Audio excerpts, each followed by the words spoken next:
fuerza tuya te adoraré. Siempre en mi corazón renueva en mí la alegría de tu salvación.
Oh, merci, Seigneur. Alléluia. Shalom, shalom, shalom à tous. En ce jour, nous bénissons le nom d'Akadosh Baruch. En ce Shabbat, nous disons merci à Adonai. Adonai, dans sa grande fidélité, qui, malgré les circonstances, malgré ce qui se passe dans ce monde, n'a pas manqué de nous permettre de vivre ce Shabbat, de fêter Shabbat, de marcher selon les prescriptions de Shabbat. Et en ce jour, pour toi qui entends l'écho de cette voix, pour toi qui suis cet enseignement, que la grâce et la faveur d'Adonai te localisent, que la bonne main d'Akadosh Baruch te maintienne encore dans sa vérité, dans sa volonté, au nom puissant de Yeshua HaMashiach. Shalom. Shalom Aleichem à tous. En ce Shabbat, nous disons merci à Kadosh Baruch pour tous ceux-là qui ne sont pas encore connectés. Veuillez interpeller chacun pour dire qu'il est l'heure pour les enseignements du Shabbat. Nous allons entrer dans cet enseignement, continuer encore la marche. Oui, nous avons commencé par l'enseignement qui a permis aux enfants d'Israël de sortir de l'Égypte et de venir se retrouver au Sinaï. Et là où le Seigneur a permis à ces enfants-là de pouvoir recevoir les voix du Seigneur, les ordonnances du Seigneur, en ce jour encore, nous allons poursuivre la marche des enfants choisis, la marche du peuple choisi de Dieu. Et aujourd'hui, nous nous retrouvons en Shemot chapitre 20, Exode chapitre 20, et nous allons lire tout le chapitre 20, et à la suite, nous allons écouter l'enseignement que le Seigneur a préparé pour nous en ce jour. Shalom. Amen. Je lis la parole du Seigneur, Exode 20. Alors, Dieu prononça toutes ces paroles en disant, je suis l'Éternel, ton Dieu, qui t'a fait sortir du pays d'Égypte, de la maison de servitude. Tu n'auras pas d'autre Dieu devant ma face. Tu ne te feras point d'image taillée, ni de représentation quelconque des choses qui sont en haut dans les cieux, qui sont en bas sur la terre, et qui sont dans les eaux plus bas que la terre. Tu ne te prosterneras point devant elles, et tu ne les serviras point. Car moi, l'Éternel, ton Dieu, je suis un Dieu jaloux, qui punit l'iniquité des pères sur les enfants jusqu'à la 3e et la 4e génération de ceux qui me haïssent, et qui fait miséricorde jusqu'aux 1000 générations à ceux qui m'aiment et qui gardent mes commandements. Tu ne prendras point le nom de l'Éternel, ton Dieu, en vain, car l'Éternel ne laissera point impuni celui qui prendra son nom en vain. Souviens-toi du jour du repos pour le sanctifier. Tu travailleras 6 jours et tu feras tout ton ouvrage. Mais le 7e jour est le jour du repos de l'Éternel, ton Dieu. Tu ne feras aucun ouvrage, ni toi, ni ton fils, ni ta fille, ni ton serviteur, ni ta servante, ni ton bétail, ni l'étranger qui est dans tes portes. Car en 6 jours l'Éternel a fait les cieux, la terre et la mer, et tout ce qui y est contenu. Et il s'est reposé le 7e jour. C'est pourquoi l'Éternel a béni le jour du repos et l'a sanctifié. Honore ton père et ta mère, afin que tes jours se prolongent dans le pays que l'Éternel, ton Dieu, te donne. Tu ne tueras point, tu ne commettras point d'adultère, tu ne déroberas point, tu ne porteras point de faux témoignages contre ton prochain, tu ne convoiteras point la maison de ton prochain, tu ne convoiteras point la femme de ton prochain, ni son serviteur, ni sa servante, ni son bœuf, ni son âne, ni aucune chose qui appartienne à ton prochain. Tout le peuple entendait les tonnerres et le son de la trompette. Il voyait les flammes de la montagne fumante. À ce spectacle, le peuple tremblait et se tenait dans l'éloignement. Ils dirent à Moïse, « Parle-nous toi-même, et nous écouterons, mais que Dieu ne nous parle point, de peur que nous ne mourions. » Moïse dit au peuple, « Ne vous effrayez pas, car c'est pour vous mettre à l'épreuve que Dieu est venu, et c'est pour que vous ayez sa crainte devant les yeux, afin que vous ne péchiez point. » Le peuple resta dans l'éloignement, mais Moïse s'approcha de la nuée où était Dieu. L'Éternel dit à Moïse, « Tu parleras ici aux enfants d'Israël. Vous avez vu que je vous ai parlé depuis les cieux. Vous ne ferez point des dieux d'argent et des dieux d'or pour me les associer. Vous ne vous en ferez point. Tu me lèveras un autel de terre sur lequel tu offriras tes holocaustes et tes sacrifices d'action de grâce, tes brebis et tes bœufs. Partout où je rappellerai mon nom, je viendrai à toi et je te bénirai. Si tu me lèves un autel de pierre, tu ne le bâtiras point en pierre taillée, car en passant ton ciseau sur la pierre, tu la profaneras. Tu la profanerais. Tu ne monteras point à mon autel par des degrés, afin que ta nudité ne soit pas découverte. Amen. Amen. Que le nom d'Adonai soit encore béni.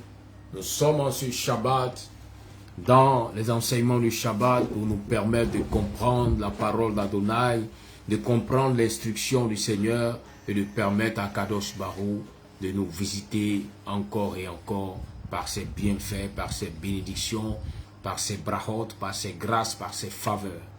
Que la bonne main d'Adonai soit avec tous.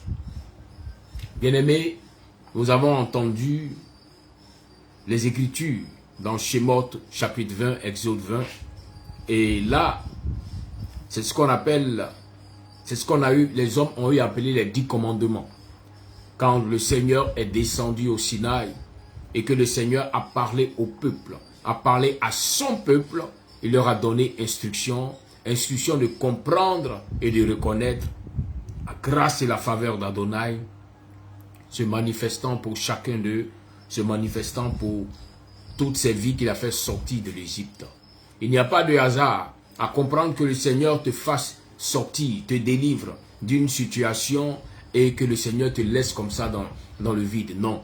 À chaque fois que le Seigneur s'est manifesté pour délivrer son enfant d'une situation, c'est pour l'orienter sur un chemin de bénédiction. Mais pour que cette bénédiction puisse véritablement prendre forme et perdurer dans la vie de l'enfant, dans la maison de l'enfant qu'il a sauvé, le Seigneur donne toujours des instructions, ce qu'on appelle souvent des lois, des instructions, des interdits. Aujourd'hui, il est question des lois que Elohim, que Adonai a donné à son peuple. Il est descendu, après qu'il leur a demandé de se sanctifier. Après la sanctification, ils sont venus dans la présence de Dieu. Et le Seigneur est descendu dans une grande fumée. Le feu est descendu sur le mont Sinaï. Et de là, le Seigneur a commencé à parler. Et lorsqu'il parlait, le peuple d'abord a été effrayé pour entendre la voix d'Adonai. Pour la première fois, ils ont été très troublés car sa voix est semblable à celui du tonnerre. Sa voix est plus que même le tonnerre qui tonne. Il a parlé et les gens ont été troublés, leur âme a été troublée. Ainsi ils ont dit à Moïse, nous voulons qu'il te parle et que toi tu sois notre interprète. Ainsi nous saurons que nous allons vivre. Mais bien aimé, Moïse a dit, écoutez Adonai.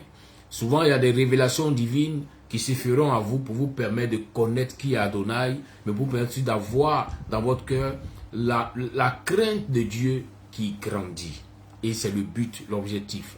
Le Seigneur ne donne pas des révélations pour te montrer comme si on faisait un aperçu d'un film. Non, il te donne des révélations pour t'amener à comprendre une seule chose, c'est que il veut que sa crainte puisse grandir dans ton cœur.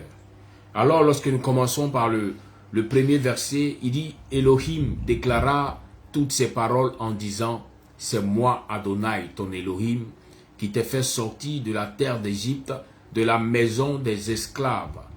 Tu n'auras pas d'autre Elohim contre ma face. » Voici le premier principe qu'il donne. Il dit qu'il est Adonai. C'est lui qui a permis que tu sortes de la maison de servitude. C'est lui qui a permis que tu sortes de la maison où tu étais en captivité. La maison où les ténèbres, les sorciers, les féticheurs t'avaient maintenu en esclavage. La maison où les marabouts t'avaient mis dans une situation où tu n'avais plus de liberté, où tu étais malheureuse, malheureux. Il dit, parce qu'il t'a délivré, rappelle-toi que c'est lui qui t'a délivré. Alors en te rappelant ainsi, tu dois pouvoir accepter de suivre ses instructions. Très souvent, les gens qui n'arrivent pas à suivre l'instruction du Seigneur sont les gens qui ne se rappellent pas d'où elles sont quittées. Ce sont les personnes qui ne se rappellent pas d'où elles sont sorties. Comment le Seigneur les a délivrées. C'est pourquoi le Seigneur, avant de te parler d'instruction, va d'abord te montrer qu'il est puissant pour te délivrer, qu'il est puissant pour te guérir, qu'il est puissant pour te restaurer, qu'il est puissant pour te bénir. Et quand il le fait, c'est dans un but bien précis, c'est pour que tu puisses désormais suivre sa parole. Que tu puisses désormais obéir à sa parole. Et il dit, tu n'auras pas d'autre Elohim contre ma face. Tu n'auras pas d'autre Dieu, bien-aimé. Adonai ne t'a pas délivré pour que tu puisses aller adorer d'autres dieux. Il dit, c'est interdit que tu aies d'autres dieux.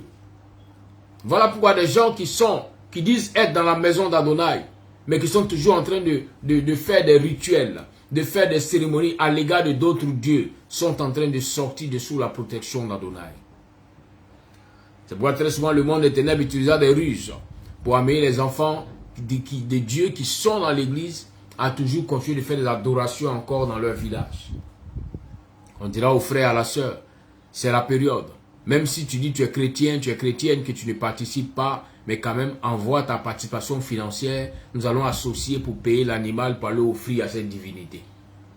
Et tu te dis non, ça ne fait rien, je peux donner. Si je donne, ça ne fait rien, comme je ne suis pas allé. Bien-aimé, tu as participé. Le Seigneur dit, il est interdit que tu puisses aller vers d'autres dieux. Il dit, tu n'auras pas d'autre Elohim contre ma face. Aucune adoration, on t'appellera pour te dire, on veut seulement ta participation. Si tu participes, tu as adoré, tu as péché contre Adonai. Il dit, tu n'auras pas d'autre Elohim contre ma face. Tu ne te feras pas d'idole, ni une image de choses qui sont là-haut dans les cieux, ni ici-bas sur la terre, ni dans les eaux, ni sous la terre.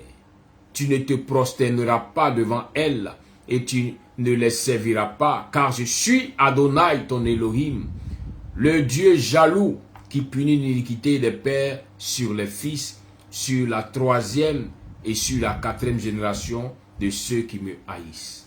Bien-aimé, bien-aimé, réveille-toi. Réveille-toi quand Adonai a donné instruction à son peuple d'aller et leur a dit, tu ne devras pas t'incliner devant une image, devant une idole, une image des choses qui sont en haut dans les cieux, ni ce qui est en bas sur la terre, dans les eaux ou sous la terre. Tu n'as pas le droit, c'est un péché. Quand souvent nous voyons certaines personnes s'incliner devant des images, soit disant c'est l'image de Yeshua ou c'est l'image de tel saint, c'est l'image bien-aimée, il est interdit. Il est interdit. Je reprends bien, il dit tu ne feras pas d'idole, ni une image des choses qui sont là-haut dans les cieux, ni ici-bas sur la terre, ni dans les eaux sous la terre. Tu ne te prosterneras pas devant elles et tu ne les serviras pas, car moi, Adonai, je suis un Elohim, un Dieu jaloux, qui punit l'iniquité des pères sur les fils, sur la troisième et sur la quatrième génération de ceux qui me haïssent. Bien-aimé, et il dit qui use de bonté envers des milliers, bon, on va en arriver là, mais en parlant de punir l'iniquité des pères sur les fils, bien aimé, cela concerne l'idolâtrie. Dans l'idolâtrie, le Seigneur est capable d'apporter la malédiction sur le père et cette malédiction va s'abattre sur le fils jusqu'à la troisième et à la quatrième génération. Pour dire que l'idolâtrie est quelque chose de tellement abominable devant Dieu qu'il ne veut même pas que tu puisses essayer. Parce que regarde l'idolâtrie de tes grands-parents, l'idolâtrie de tes arrière-grands-parents, c'est répercuté sur tes parents et sont en train de descendre sur toi. Mais aujourd'hui, par la grâce de Yeshua, à qui tu appartiens, cette idolâtrie commence, cette force maléfique commence à quitter ta vie. C'est pourquoi cette force t'avait conduit à la servitude. Cette force t'avait conduit à être esclave. Mais Yeshua est venu, qu'est-ce qu'il a fait? Il t'a délivré de la servitude. Il t'a délivré de l'esclavage. Parce qu'il te dit, mais moi je n'ai pas péché, je suis né, pourquoi est-ce que la malédiction me suit? Je suis en train de t'expliquer aujourd'hui pourquoi cette malédiction te suivait. Parce que tes grands-parents, tes parents étaient allés adorer des idoles. Et la malédiction qui suit, ceux qui adorent les idoles étaient tombés sur toi. Car il dit, il punit l'iniquité des pères sur les fils, sur la troisième et sur la quatrième génération. Soit même tu n'es que la troisième génération, mais regarde, l'iniquité est tombée sur toi. Et ça t'a mené à la servitude, ça t'a mené à l'esclavage, ça t'a mené à être la proie de la sorcellerie. Tu as été comme un esclave qui était là, qui faisait les choses pour les ténèbres. Pourquoi? À cause des actions que tes grands-parents ont posées pendant que toi-même tu n'étais pas encore né. Mais à cause du principe divin qui dit que jusqu'à la troisième et la quatrième génération, il va punir cette iniquité, alors cela était tombé sur toi. Mais heureusement pour toi, qui as connu Yeshua, Yeshua t'a libéré, t'a délivré, comme Adonai qui a fait sortir son peuple de l'Égypte, il t'a enlevé, maintenant il va te donner de comprendre les instructions qui vont t'amener à aller à Canaan, à aller dans ton Canaan, à recevoir les bénédictions et il n'aura pas de chagrin. Voici les instructions qu'il te donne. Il dit, tu ne feras pas d'idole. Il dit, tu n'adoreras pas une image. Voilà pourquoi, bien-aimé, il est interdit de s'incliner devant une image. Il est interdit de s'incliner devant une statue. Il est interdit de marcher en disant que je suis Yeshua et puis tu fais une image et tu dis que non, c'est cette image que tu veux adorer. C'est quelque chose que le Seigneur n'aime pas. C'est une abomination devant le Seigneur. Et si tu continues ces choses, ou si tu es dans ces choses, arrête-les. Car si tu continues, la malédiction s'abattra sur toi, mais pas sur toi, sur toi et ta maison. Jusqu'à la 3e et à la 4e génération. Voilà pourquoi nous devons tout faire. Pour nous qui avons été sauvés par Yeshua, nous qui avons été sauvés par Adonai, de la servitude, de la sorcellerie, du vaudou, du maraboutage, du fétichisme. Aujourd'hui, nous ne devons pas ouvrir de porte d'accès aux ténèbres. Le fait de t'incliner devant une statue, de t'incliner devant une image, tu es en train d'ouvrir une porte aux ténèbres. Voilà pourquoi plusieurs diront, je vais à l'église, mais voilà, ceci arrive, voilà cela. Mais souvent, posez-leur des questions, tu dis toutes ces choses t'arrivent. Mais est-ce que tu n'as pas enfreint une loi du Seigneur qui a ouvert la porte aux ténèbres pour t'apporter une malédiction? Voilà un grand signe. L'idolâtrie. L'idolâtrie apporte une malédiction. L'idolâtrie apporte une malédiction sur toi et sur ta maison jusqu'à la 3e et à la 4e génération. Voilà pourquoi il faut bannir l'idolâtrie de ta vie, ne plus te prosterner devant une image taillée, ne plus te prosterner devant même une photo. Bien aimé, c'est de l'idolâtrie. Le Seigneur a cela en abomination. Mais il continue pour dire à partir du verset 6, il dit, le Seigneur, le verset 5, il dit, le Seigneur va frapper jusqu'à la 3e et 4e génération ceux qui haïssent son nom, ceux qui ne l'aiment pas. Car le fait de t'incliner devant un autre Dieu, une autre divinité, c'est que tu n'aimes pas Adonai. Alors il va te frapper. Mais il dit qu'il va user de bonté envers des milliers de ceux qui m'aiment et qui gardent mes commandements. Vous voyez, la bonté du Seigneur n'est pas limitée. Pour ceux qui n'obéissent pas, ceux qui ne s'inclinent pas devant leur statut, ceux qui ne font pas des images taillées. Il est dit que la bonté d'Adonai va s'étendre pendant des milliers de générations sur leur vie. Leur descendance sera bénie. Ce n'est pas limité. Quand souvent les gens disent Dieu bénit jusqu'à la 3e, 4e génération. Non, ce n'est pas ça. C'est Dieu maudit jusqu'à la 3e, 4e génération. Mais quand Dieu bénit, ça n'a pas de limite. Il bénit sur des milliers et des milliers. Des milliers de générations. Il dit, et qui use de bonté envers des milliers de ceux qui m'aiment et qui gardent mes commandements.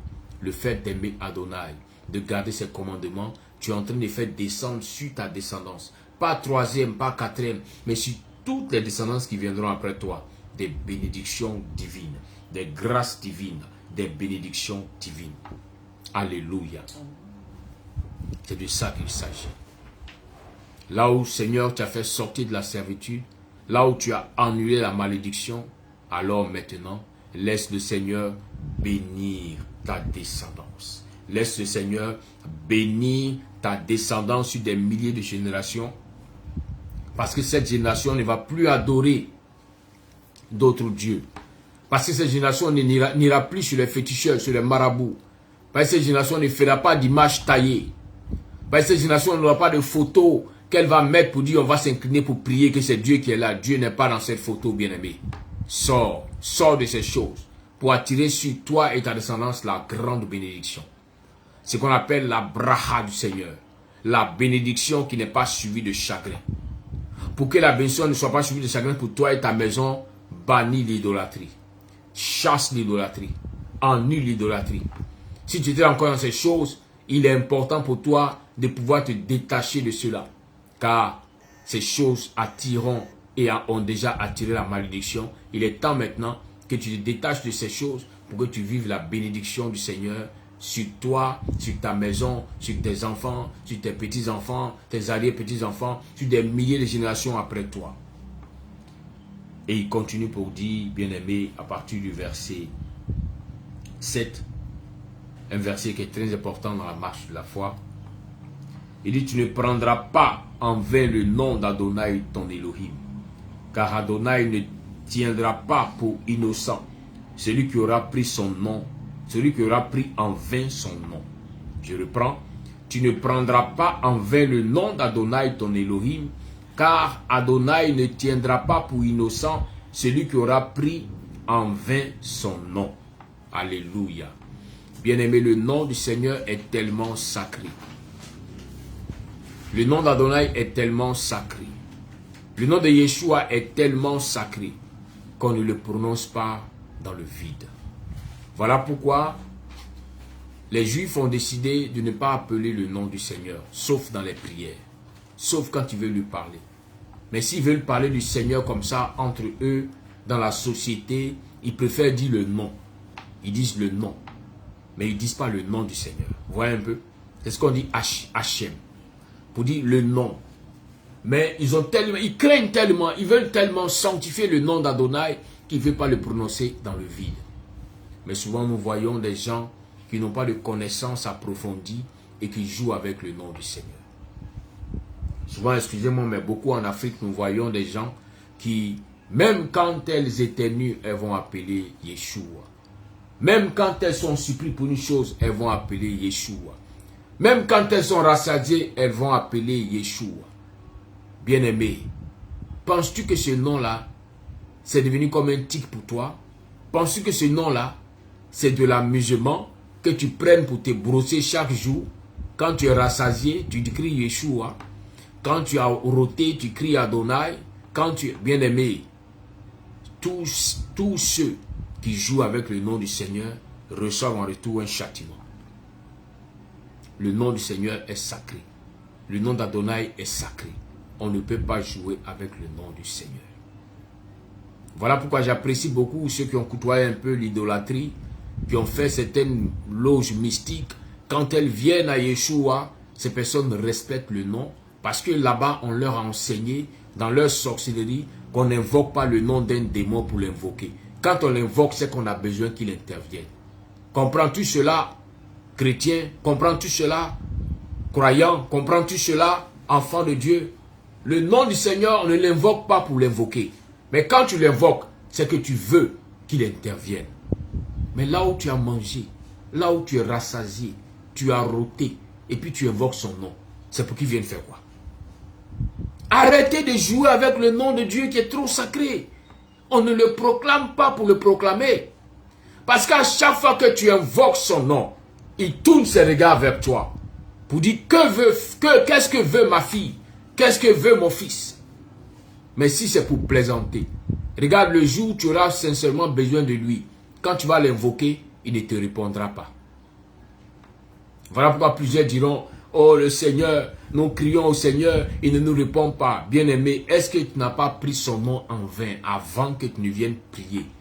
Est-ce que les jours précédents, les heures précédentes, tu n'as pas joué avec le nom d'Adonai avant que tu ne viennes devant lui aujourd'hui pour dire, Seigneur, je t'appelle, réponds-moi. Il ne te répondra pas.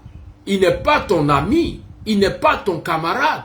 Est-ce que tu sais de qui il s'agit même? Peut-être que tu as entendu parler d'Adonai, tu as entendu parler de Yeshua, mais tu ne sais pas. C'est pourquoi tu joues avec le nom. C'est une autre, la Bible fait mention que la terre est son marchepied. Le ciel est son trône. Bien-aimé, il n'est pas à ton niveau. Comme souvent l'habitude de dire, Dieu, Adonai, Elohim est dans les cieux. Toi, tu es sur la terre. La terre est son marchepied. Le marchepied, c'est le petit tapis sur lequel qu'on met devant les portes et qu'on essuie nos pieds avant d'entrer dans nos maisons. Il dit la terre est semblable à ce petit tapis. La terre est tellement petite que c'est son pied seulement qui peut mettre sur la terre. Car il est tellement grand. Voilà pourquoi tu dois sanctifier le nom du Seigneur. À partir de cet enseignement, ne joue plus avec le nom d'Adonai. Ne joue plus avec le nom de Yeshua. Ce sont des noms sacrés. Des noms qui font descendre des anges. Des noms qui permettent à la puissance divine de se manifester. Alors ce nom est faible dans ta bouche parce que tu ne sanctifies pas le nom. Parce que tu ne respectes pas le nom. Ne prends pas le nom d'Adonai, ton Dieu, en vain. Ne prends pas le nom de Yeshua, ton sauveur, en vain. Car à chaque fois qu'un être humain a pris ce nom en vain, il n'a pas été innocent, mais il a payé le prix. Il y a un châtiment qui est venu sur cette personne. J'insiste là-dessus pour que tu comprennes que c'est l'un des commandements du Seigneur. L'un des 10 commandements. Quand tu dis aujourd'hui que tu es chrétien, tu es chrétienne, tu dois mettre d'abord en pratique les 10 commandements. Voilà. C'est ce qui fera de toi un chrétien, une chrétienne. Mettre en pratique les 10 commandements. Vous comprenez? Quand tu dis je n'adore plus les idoles, oui. Mais est-ce que tu sanctifies le nom d'Adonai? Est-ce que tu respectes le nom du Seigneur?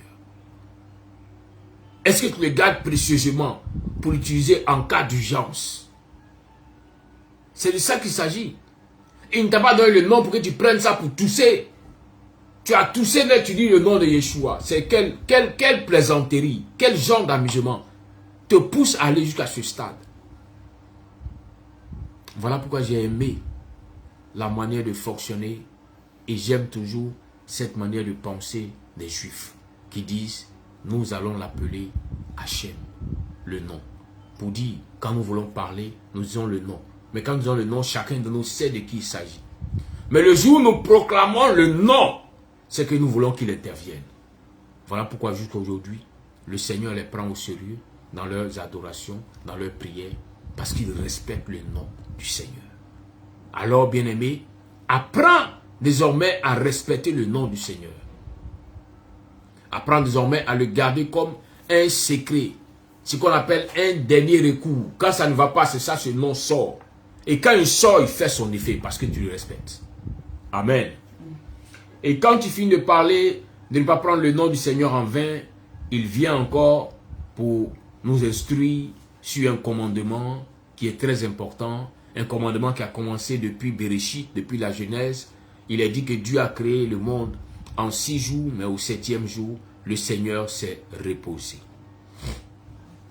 Alors, à partir du verset 8, il dit, « Souviens-toi du jour du Shabbat pour le sanctifier. » Bien-aimé, il est important de sanctifier le jour du Shabbat. Il est important de sanctifier le 7e jour. À partir du verset 9, il dit, « Tu travailleras 6 jours. Tu feras toute ton œuvre. Mais le 7e jour est le jour pour Adonai ton Elohim. Le 7e jour est le Shabbat pour Adonai ton Elohim. Tu ne feras aucune œuvre, ni toi, ni ton fils, ni ta fille, ni ton serviteur, ni ta servante, ni ton bétail, ni l'étranger qui est dans tes portes. » Alléluia. Il dit, car en 6 jours, Adonai a fait les cieux et la terre, la mer et tout ce qui est en eux, et s'est reposé le 7e jour. C'est pourquoi Adonai a béni le 7e jour, le jour du Shabbat, et l'a sanctifié. Alléluia. Bien-aimé, il est important, il est très important de respecter le Shabbat. Le Shabbat fait partie de la clé de l'alliance entre Dieu et son peuple. Respecter le Shabbat, c'est respecter les traits, les interdits de l'alliance que tu as avec Adonai. Car lui-même qui est Dieu, lui-même qui est à la base de la création, le 7e jour, il l'a honoré. Il s'est reposé. Et il te demande, toi en retour, de te reposer le 7e jour pour ne pas pécher contre lui. Car c'est un jour qu'il a sanctifié. Nous voyons certaines personnes dire, le Shabbat, je ne travaille pas. Le Shabbat, je suis là pour prier le Seigneur. Mais nous voyons souvent qu'après les réunions de prière, d'adoration, ces personnes vont encore pour aller travailler. Se donnent des rendez-vous pour faire des activités, des rendez-vous pour programmer les choses, pour faire des affaires. Bien aimé, c'est interdit. C'est carrément interdit. Le Shabbat est le jour du Seigneur. Voilà pourquoi en Israël, le Shabbat est le seul jour où les Juifs n'utilisent pas leur téléphone.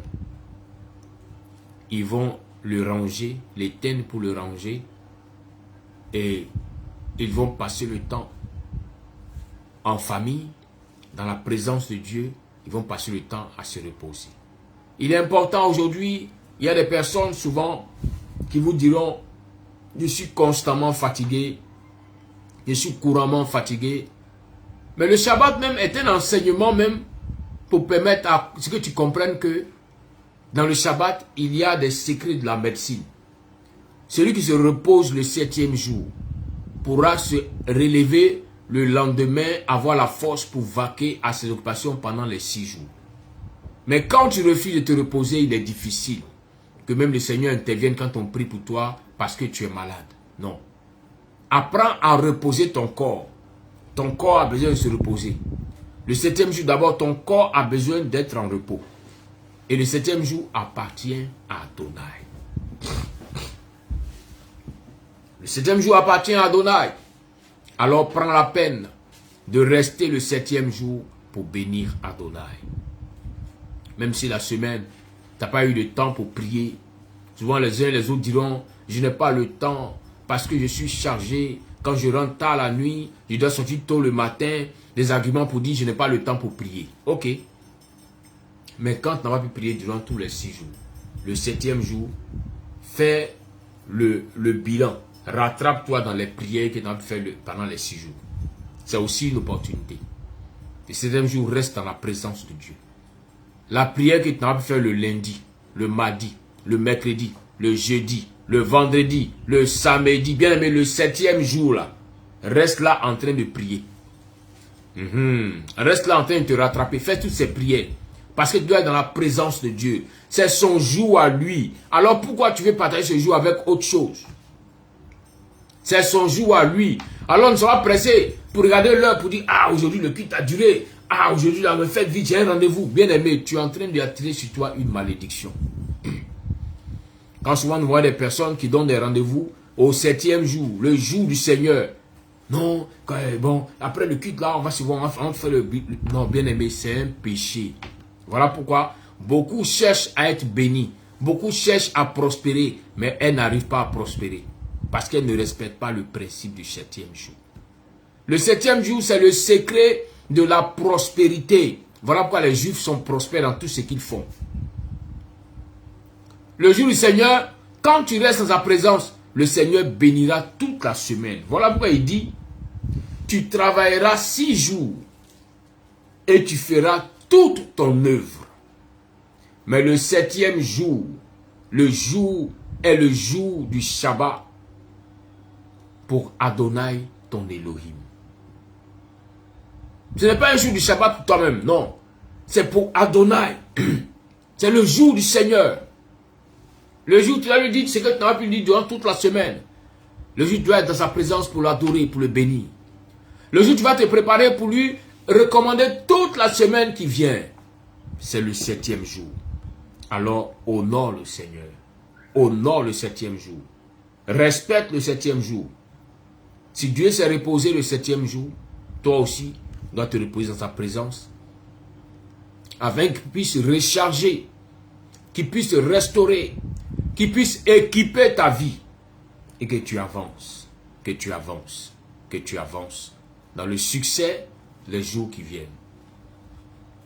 Vous allez remarquer que toutes ces personnes qui vont honorer le 7e jour, elles verront que la semaine qui va commencer, la semaine qui va suivre sera une semaine bénie. Il pourra y avoir des attaques des ténèbres, mais elles ne pourront pas aboutir. Il pourra y avoir des problèmes qui voudront venir, mais elles ne pourront pas renverser cette personne. Pourquoi? Parce qu'elle a honoré le 7e jour. Alors le Seigneur se doit d'honorer en retour les 6 jours de la personne, en lui accordant ce que son cœur désire. Voici le secret qui est dans le Shabbat. C'est pourquoi, bien-aimés, vous devez honorer le Shabbat. Nous continuons encore après ce principe du Shabbat. À partir du verset 12, il dit, honore ton père et ta mère, afin que tes jours soient prolongés sur le sol que Adonai, ton Elohim, te donne. Vous voyez? Le fait de ne pas honorer un père ou une mère ne prolonge pas tes jours. Voici la définition réelle. Parce que tu n'as pas honoré ni ton père, ni ta mère, tes jours ne seront pas prolongés.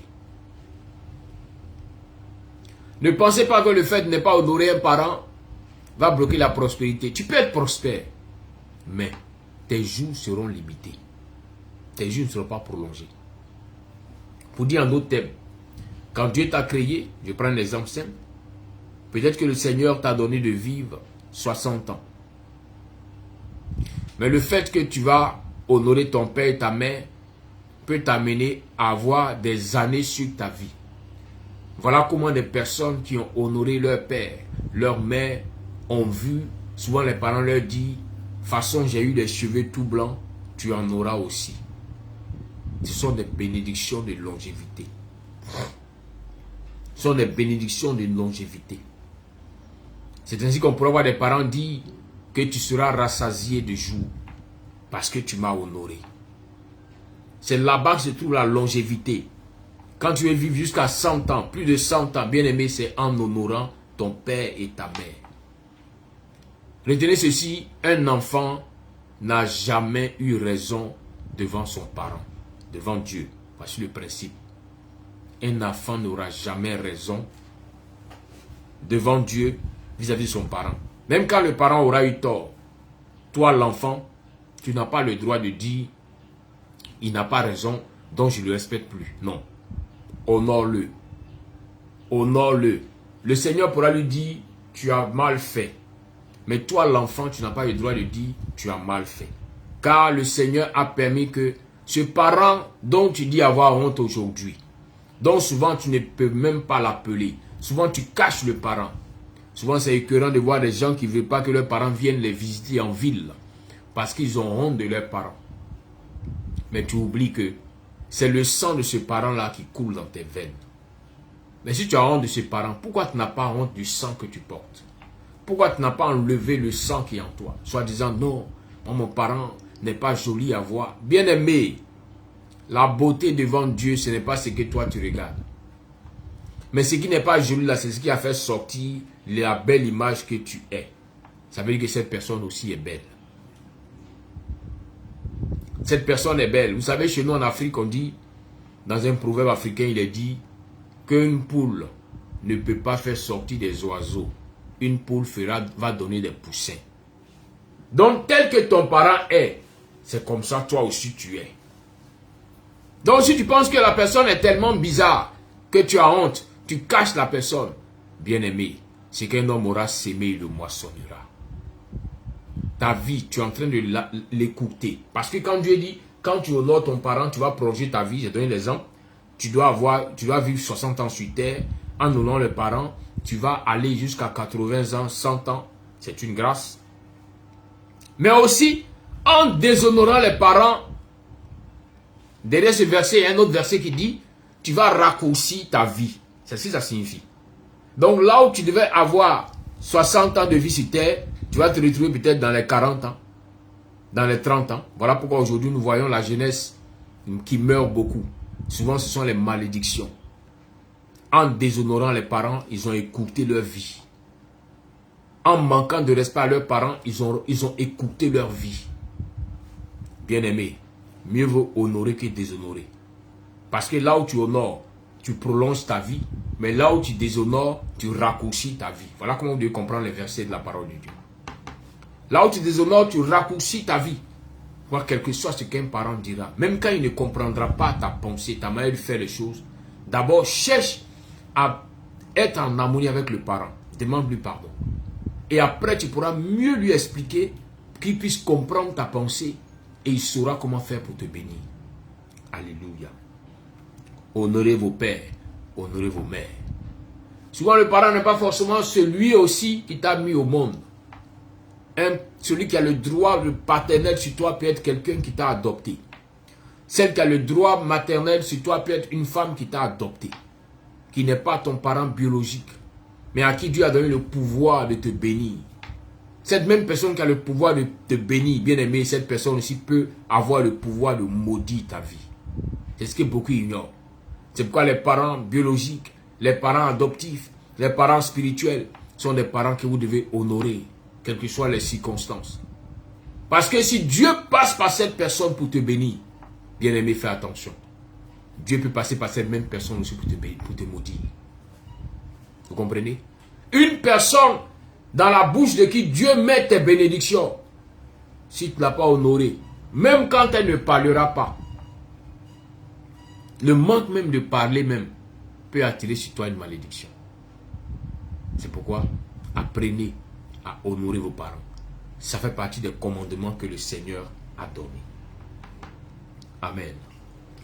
Il dit, tu n'assassineras pas, tu ne commettras pas d'adultère, tu ne voleras pas, tu ne témoigneras pas contre ton prochain en faux témoin. Bien-aimé, vous voyez, il est interdit de tuer. Tu ne tueras point.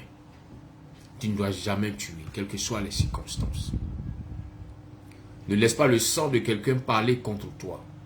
Car rappelez-vous que lorsque Caïn a tué Abel, il est fait mention que le sang a crié au Seigneur.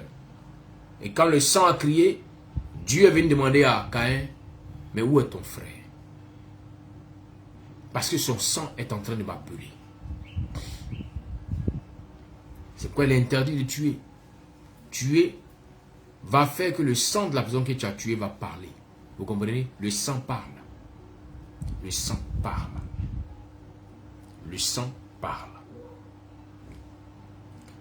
Bien aimé, avant que tu ne sois né, quand Dieu a fait sortir son peuple pour les mener à Canaan, il leur a dit, si vous voulez rester dans la prospérité, grandir dans la prospérité, ou même si vous voulez avoir accès à la prospérité dont je parle à Canaan, là où il y a le miel, il y a le lait, il y a une chose que ne pas commettre, c'est l'adultère. Chercher la femme de quelqu'un, chercher le mari d'un autre, c'est une malédiction. Une malédiction qui va te maintenir dans la pauvreté. Voilà pourquoi vous allez voir toutes ces personnes, je prends l'exemple des femmes, comme c'est les faits qui sont beaucoup vus, toutes ces femmes qui vont être avec des hommes qui sont déjà mariés. Ces hommes-là pourront tout donner à ces femmes. De l'argent, elles auront tout.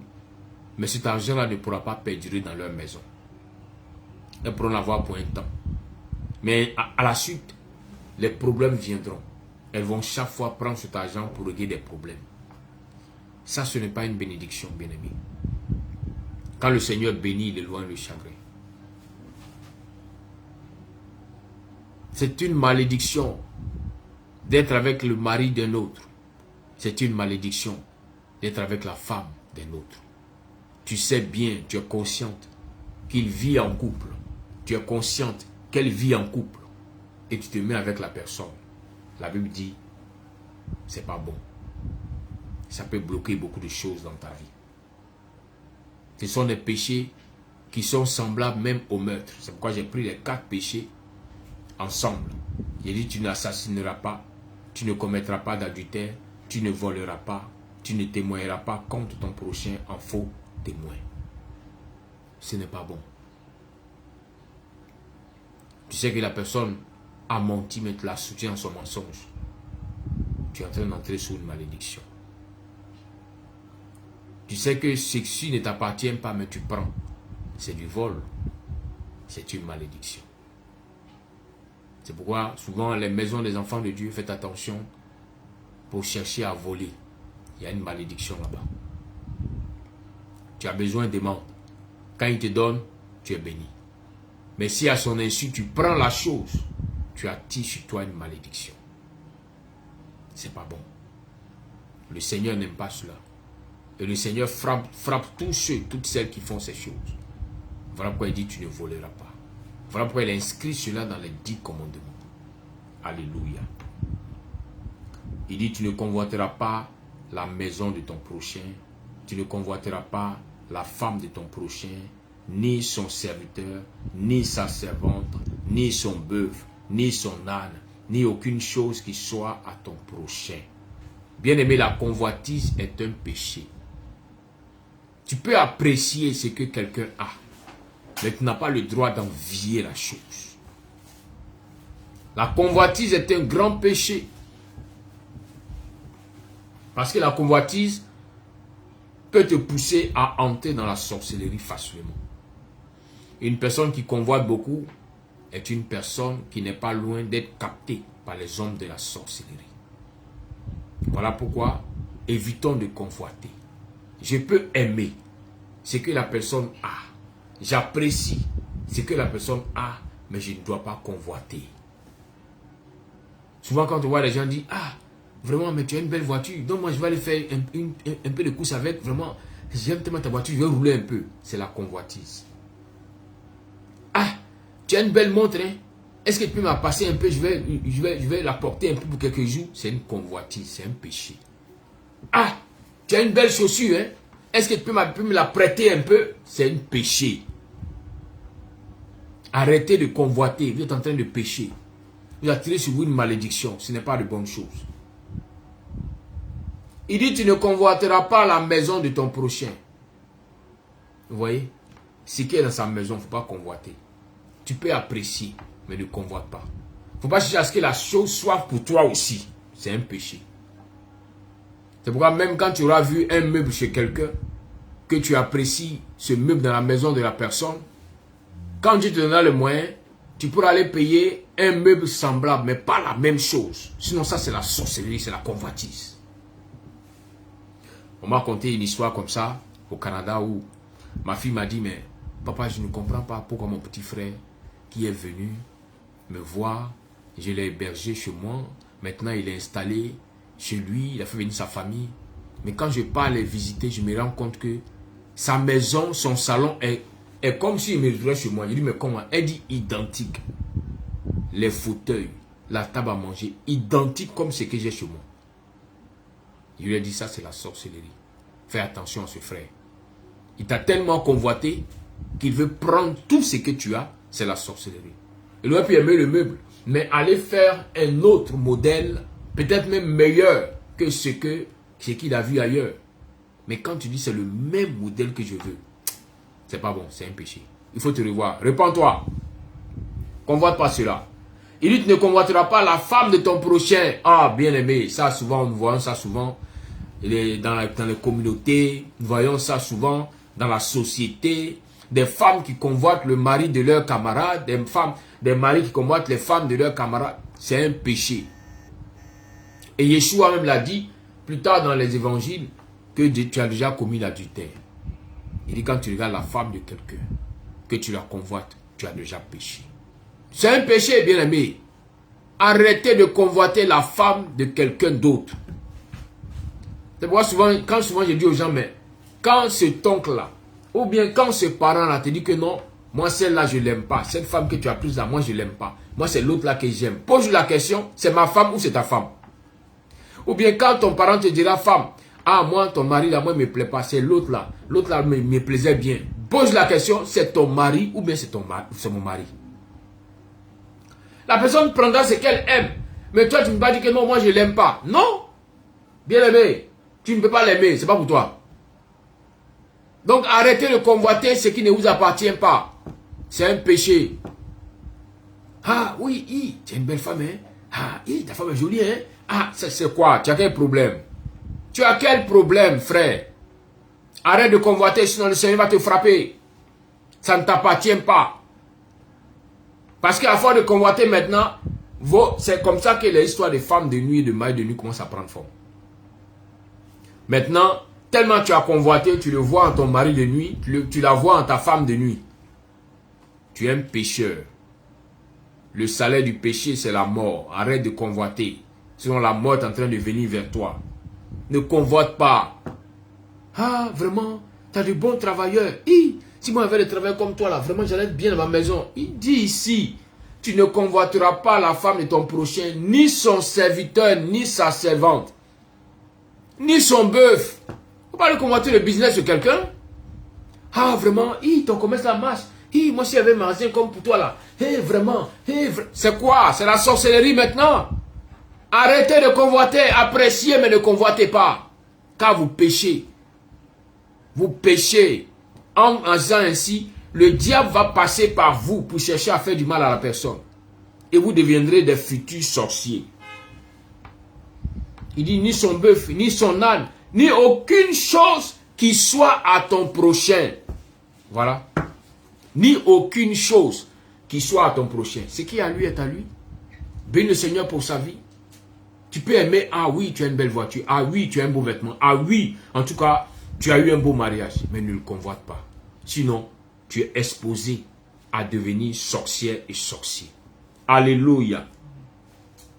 Et quand il donne les 10 commandements à son peuple, il leur dit, si vous suivez cela, quand vous allez entrer à Canaan, en d'autres termes, quand vous allez entrer dans votre saison de bénédiction, quand vous allez entrer dans votre saison de mariage, quand vous allez entrer dans votre saison de prospérité, cette prospérité va continuer sans toutefois s'arrêter. Pourquoi?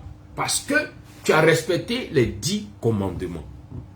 C'est la base du christianisme, bien-aimé. Tu ne peux pas dire que non, je crois en Jésus, je marche avec Yeshua, mais tu ne respectes pas les 10 commandements. Bien-aimé, tu n'as rien fait. Parce que Yeshua, quand il vient, quand Jésus-Christ vient, il dit, je ne suis pas venu abolir la loi, mais je suis venu accomplir la loi. Avec encore Jésus, bien-aimé, c'est encore plus compliqué. Oui, parce que lui, ici, on dit tu ne convoiteras pas. Ici, on dit tu ne commettras pas d'adultère. Yeshua dit, quand tu vas regarder la femme de quelqu'un, que dans ton esprit, dans tes pensées, oui, je m'adresse à vous là. Vous qui, quand on vient à l'église, quand on va dans les moments de prière, au lieu de vous concentrer sur la présence de Dieu, vous êtes en train de regarder les femmes des gens dans votre tête, vous les déshabillez. Vous êtes en train de regarder les maris des gens dans votre tête, vous les déshabillez. C'est la malédiction qui viendra sur vous. Si vous ne changez pas. Un jour, vous serez frappé en plein culte. Parce que vous avez des pensées impures. Respectez les commandements du Seigneur et vous verrez que vous allez prospérer. Vous verrez que vous allez prospérer. Quand il dit en 3 Jean 2, je prie que tu prospères à tous égards et sois en bonne santé, comme prospère l'état de ton âme. Bien-aimé, avant de commencer à demander la prospérité, va sur la base des commandements divins. Les 10 commandements.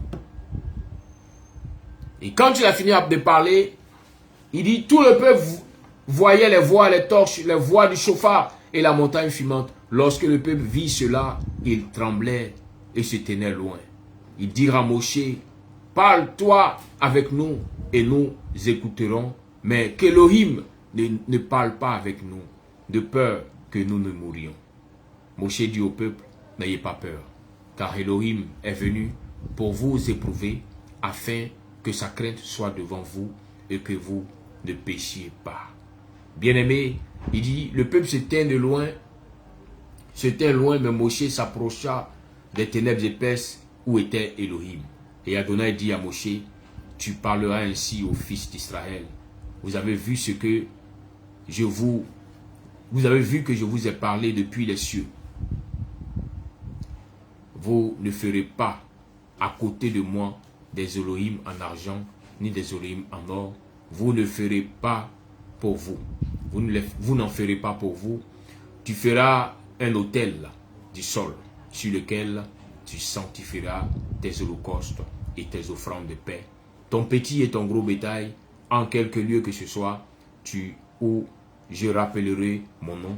Je viendrai à toi et je te bénirai.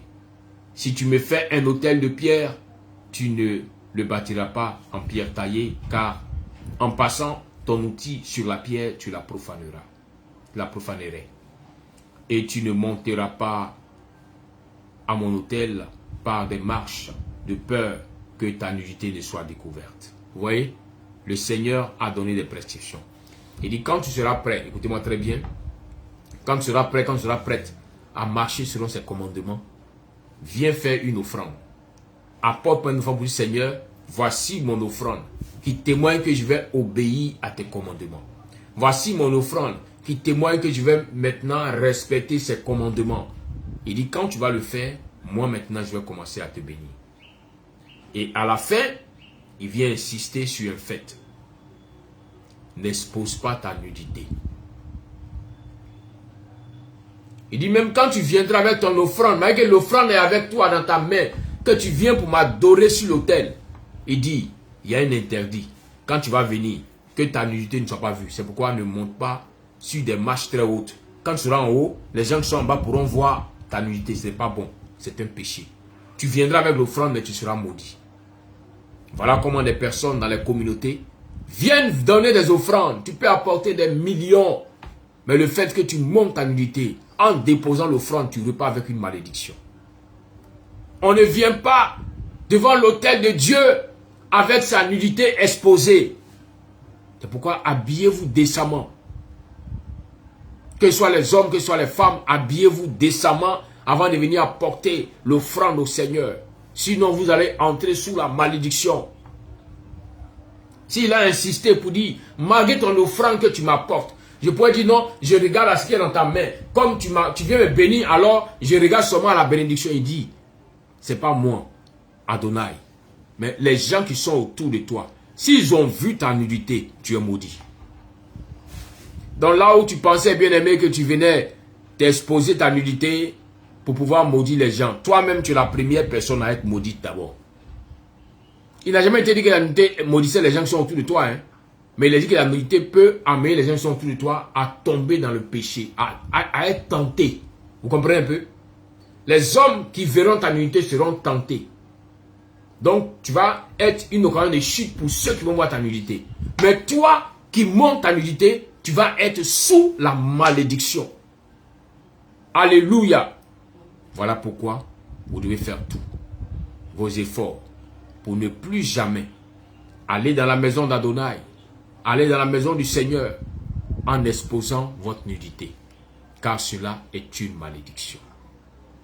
Sur ce, nous finissons le chapitre 20 du livre de Shemot, du livre d'Exode. Alors que la grâce d'Adonai soit avec vous, que sa paix vous accompagne, que ses bénédictions soient dans les vies de toutes ces personnes qui ont reçu ces enseignements en ce jour, et que le Seigneur vous donne seulement de vivre sa volonté de bonheur, sa volonté de grâce, sa volonté de miracle en tout temps, au nom puissant de Yeshua HaMashiach. Je veux que tu baisses la tête, nous allons dire merci au Seigneur. Père éternel, nous venons te dire merci en ce Shabbat. Tu es venu en ce matin, tu as parlé à nos cœurs, tu as parlé à nos vies. Tu es venu en ce matin, tu nous as donné de comprendre l'importance de tes lois, l'importance des 10 commandements. Car les 10 commandements sont la base du christianisme, sont la base de la vie de foi. Tous ceux-là qui respectent ces commandements pourront comprendre, Seigneur, comment est-ce que tu seras prêt désormais à les introduire dans la bénédiction. Car ta parole déclare que ta bénédiction va poursuivre ceux qui te craignent et qui respectent ton nom. Ainsi, nous avons entendu tes paroles en ce jour. Nous avons entendu tes lois. Ce qu'on a couramment appelé les 10 commandements.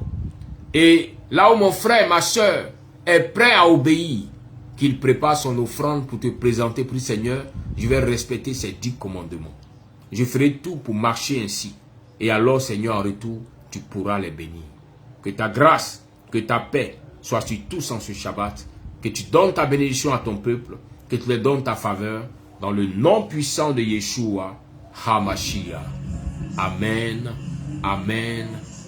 Amen. Que le Seigneur vous bénisse. Bon Shabbat à tous. Dans la grâce et dans la paix d'Adonai. Soyez bénis.